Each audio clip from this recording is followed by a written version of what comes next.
ভালো করে পাকসাফ হয় না এমন ব্যক্তির রান্না করা খাবার খাওয়া যাবে কি না? কারোর রান্না খাওয়ার জন্য সে ব্যক্তি পেশাব বা পায়খানার পর পানি ব্যবহার করেছেন কিনা, ভালো করে পবিত্র হয়েছেন কিনা, এটি আবশ্যক নয় বা এটির উপরে তার খাবার খাওয়াটা জায়েজ হওয়াটা নির্ভরশীল নয়।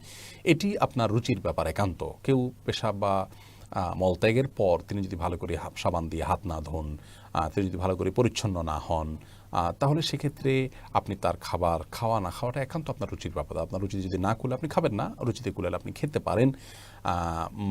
যিনি কুকার তার চাল চলনের উপরে আসলে আপনার খাবার খাওয়া হালাল হওয়ার কোনো সম্পর্ক নেই।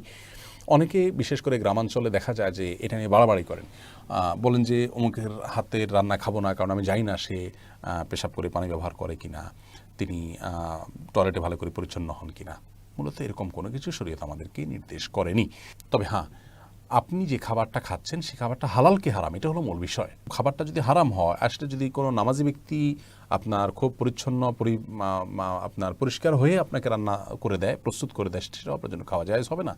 আর যদি একজন হিন্দু বা অমুসলিমও আপনাকে কোনো খাবার প্রস্তুত করে দেয় কিন্তু খাবারটা হালাল হয়, তাহলে সেটা আপনার জন্য খাওয়া জায়েজ হবে।